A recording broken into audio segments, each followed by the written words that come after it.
क्या कर रही है मेरी गुड़िया? हाँ? पापा, मैं अपना पाठ याद कर रही हूँ। अरे वाह।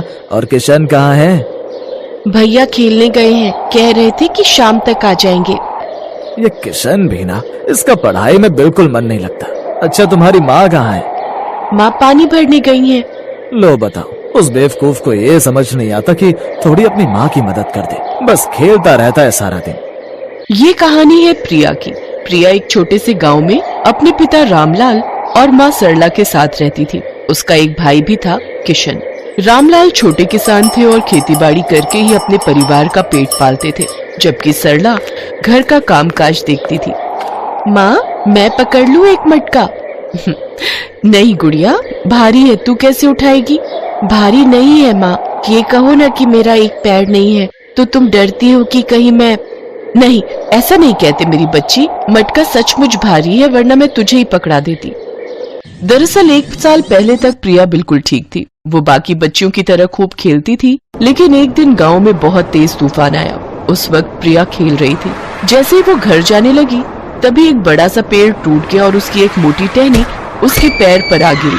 प्रिया मदद के लिए चिल्लाती रही, लेकिन तूफान की आवाज में न तो उसकी चीख किसी को सुनाई दी और न ही आंधी की वजह से उसे कोई देख पा रहा था। उस हादसे की वजह से प्रिया के एक पैर की हड्डी चकनाचूर हो गई थी। इस हादसे को 1 साल हो चुका था, लेकिन उसके जख्म आज भी प्रिया के दिल में ताजा थे।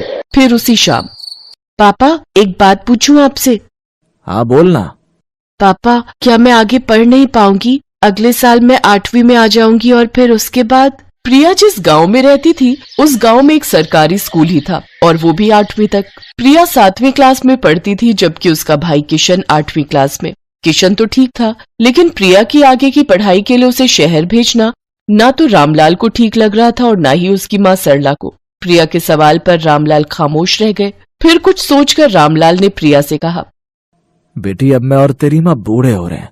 अगर तू भी भैया के साथ शहर चली जाएगी तो फिर हमें रोटी बनाकर कौन खिलाएगा? हमारा ख्याल कौन रखेगा? अरे हाँ, ये तो मैंने सोचा ही नहीं। मैं तो भूल ही गई थी कि अगर हम दोनों चले गए तो आप दोनों तो अकेले रह जाएंगे। एक काम करो, भैया को जाने दो, मैं यहीं रहूंगी आपके पास हमेशा। अरे, हमेशा कैसे रहेगी हमारे पास? एक दिन शादी करके तुझे अपने ससुराल भी तो जाना है। मुझे अपाहिज से कौन शादी करेगा माँ, इसीलिए तो कह रही हूँ कि मैं यहीं रहूंगी आपके पास हमेशा के लिए। प्रिया की बात सुनकर सरला और रामलाल खामोश रह गए।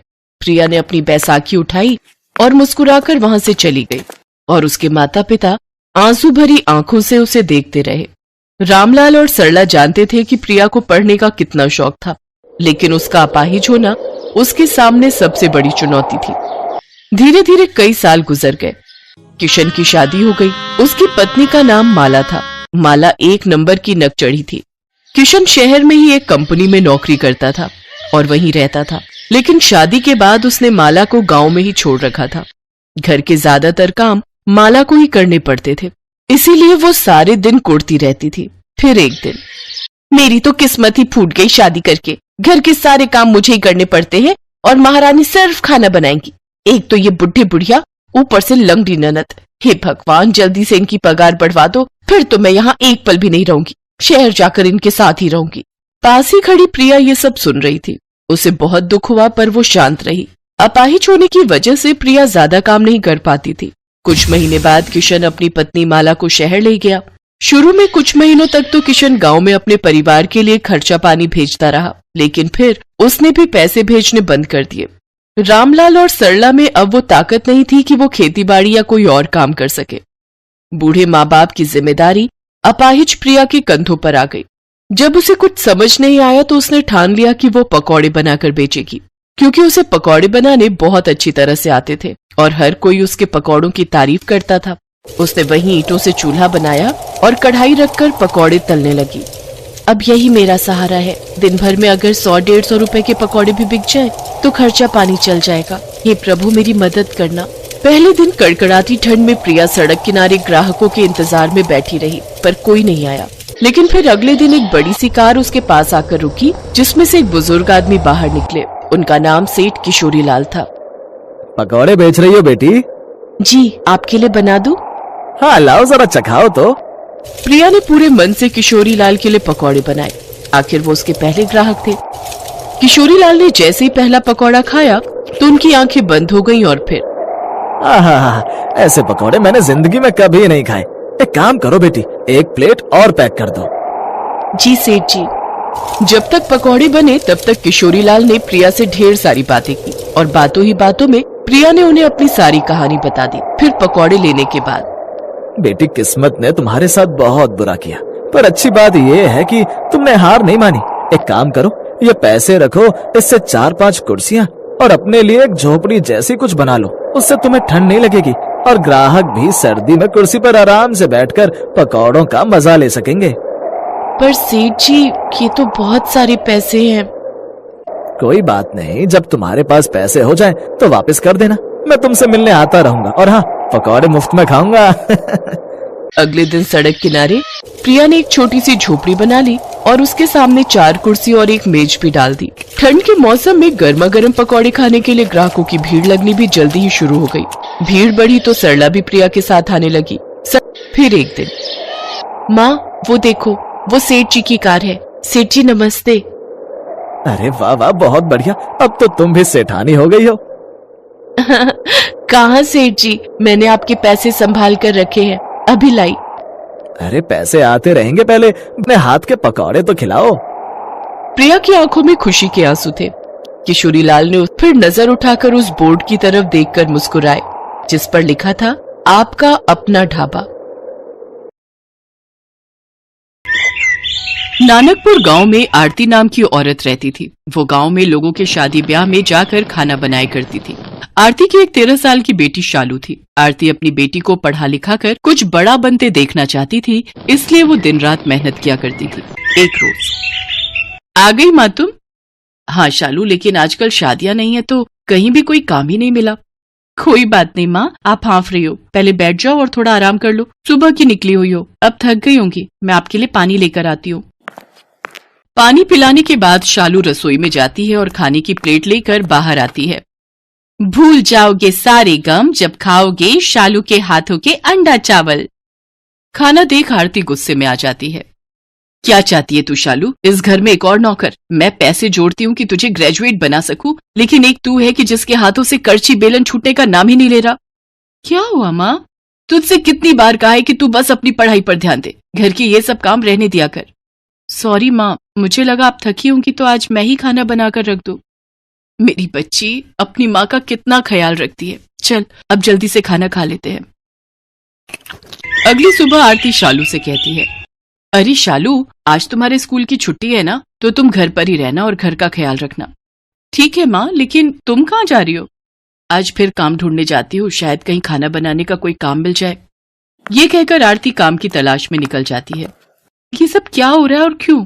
अब बस बहुत हुआ, जरूरी नहीं कि पढ़ लिख कर ही बड़ा आदमी बना जाए। अब मैं अपना खाना बनाने के शौक को ही अपना काम बनाऊंगी और खूब नाम कमाऊंगी। मेरी मजबूरी ही अब मुझे मुकम्मल करेगी। शाम को जब आरती फिर खाली हाथ घर आती है तो शालू अपनी माँ से कहती है, माँ, आपने जो मेरी शादी के लिए थोड़े पैसे जोड़कर रखे हैं, क्यों ना हम उन पैसों से एक ढाबा शुरू करें? आप भी कब तक क्यों लोगों के घरों में जाकर खाना बनाने का काम करती रहेंगी? जो मेहनत हम दूसरों के लिए करते हैं वो मेहनत हम क्यों ना खुद के लिए करें? हम दोनों मिलकर उसको एक मुकाम तक लेकर जाएंगे। एक छोटी सी दुकान को बड़े से होटल में बदलना है मुझे।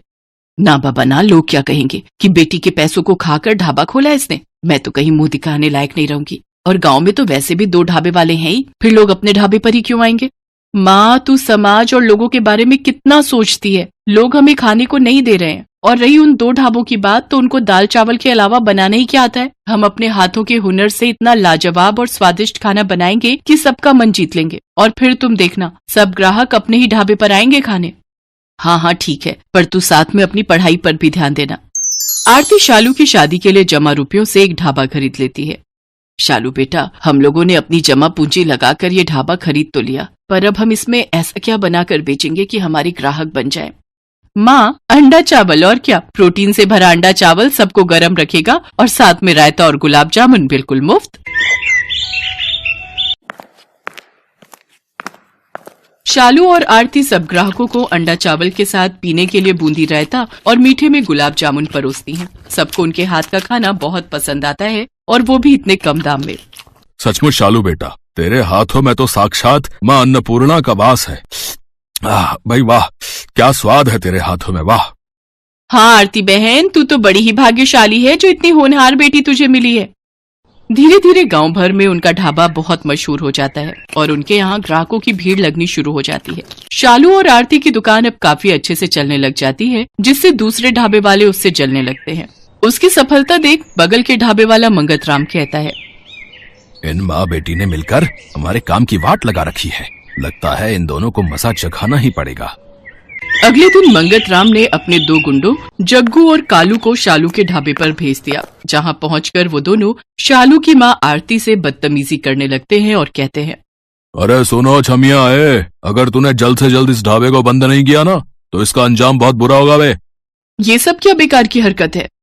मालिक का कहना है कि ये ढाबा तुम जल्द बंद कर दो, समझे? नहीं तो आगे का अंजाम तो तुम दोनों जानते ही हो।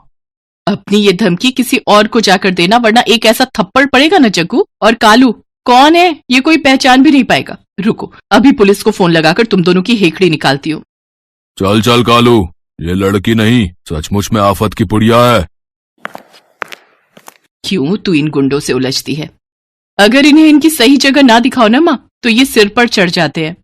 जग्गू और कालू ये सारी बात जाकर मंगत राम को बताते हैं, पर मंगत राम आखिर कहाँ शांत बैठने वाला था। उसे एक चाल सूझती है और वो कुछ अंडे के आकार के पत्थर लेता है और उन्हें सफेद रंग से पेंट कर देता है और फिर आधी रात को जाकर शालू के ढाबे में अंडों की जगह उन्हें रख देता है।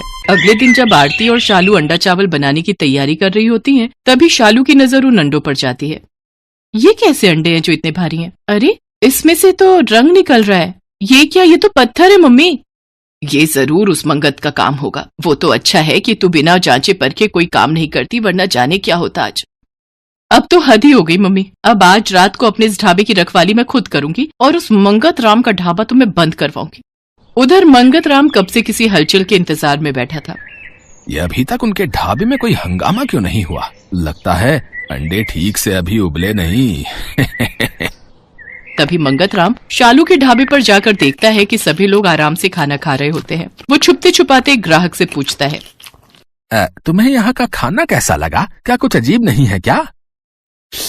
अरे नहीं भाई, ये खाना तो बल्कि बहुत स्वादिष्ट है। आहा, अब ऐसा कैसे हो सकता है? लगता है तरकीब फेल हो गई। कोई नहीं, आज कोई नई तरकीब आजमाऊंगा। शाम को मंगत राम सफेद कंकड़ लेकर शालू के ढाबे में जाता है। आज तो ये सफेद कंकड़ चावल में मिला दूंगा, फिर देखता हूँ कैसे चलता है इन माँ बेटी का ढाबा।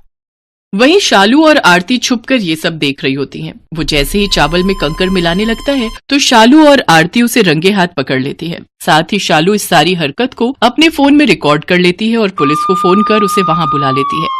मंगत चाचा, अगर कंपटीशन करना ही है तो सामने आकर करो। अगर इस तरह के काम करोगे तो फिर तो जेल की हवा खानी ही पड़ेगी। इसके बाद शालू और आरती अगले दिन से फिर से अपने काम धंधों में लग जाते हैं। कुछ दिनों बाद उनके गांव में एक फूड कंपटीशन होता है, जिसमें जीतने वाले को 5 लाख इनाम देने की घोषणा होती है। शालू भी उस प्रतियोगिता में हिस्सा लेती है और वो अपने अंडा चावल की रेसिपी वहां पर बनाती है। इतने बड़े कंपटीशन को जीतने के लिए आपने इतनी साधारण सी डिश को क्यों चुना? आपको एक बार भी नहीं लगा कि आप रिजेक्ट हो सकती हैं? नहीं साहब, ये अंडा चावल ही मेरा घर चलाता है और इसकी वजह से ही मेरा ढाबा गांव भर में फेमस है, इसलिए मैंने यही बनाना उचित समझा। जजेस जब वो अंडा चावल टेस्ट करते हैं तो उन्हें खाकर हैरान रह जाते हैं। उन्होंने जिसे बहुत साधारण डिश समझा था वो बहुत ही लाजवाब होती है। वाह, इतना यमी अंडा चावल मैंने आज तक नहीं खाया। क्या आप अंडा चावल की ये रेसिपी मेरे साथ शेयर करेंगे? मैं इसे अपने होटल में अप्लाई करना चाहता हूँ। एंड यू डोंट वरी, इनाम के साथ साथ इस रेसिपी को शेयर करने के लिए मैं आपको अलग से पेमेंट करूंगा। जी जरूर सर, ये तो मेरे लिए खुशी की बात होगी जो इतने बड़े होटल में मेरी रेसिपी के अंडा चावल बनेंगे। शालू ये कंपटीशन जीत जाती है और अब उसका ढाबा और भी अच्छा चलने लगता है। आरती और शालू के दिन बदल जाते हैं और अब वो उसी गांव में खुद का बड़ा सा होटल खोल लेती है और उसमें अपना अंडा चावल की डिश को उस होटल की स्पेशलिटी के तौर पर रखती है। धीरे धीरे शहरों से टूरिस्ट आकर उसके होटल में ठहरने लगते हैं और उसके यहाँ का फेमस अंडा चावल खाते हैं। साथ ही वो अपने होटल के खाने के रेट भी बड़े ही साधारण रखती है, जिससे कि टूरिस्टों के साथ साथ गांव वाले भी उसके अंडे चावल का स्वाद चख सके। इस तरह शालू और आरती अपने होटल को बड़े ही अच्छे ढंग से चलाती हैं। साथ ही शालू अपनी पढ़ाई पर भी पूरा ध्यान देकर क्लास में अच्छे नंबरों से पास होती है।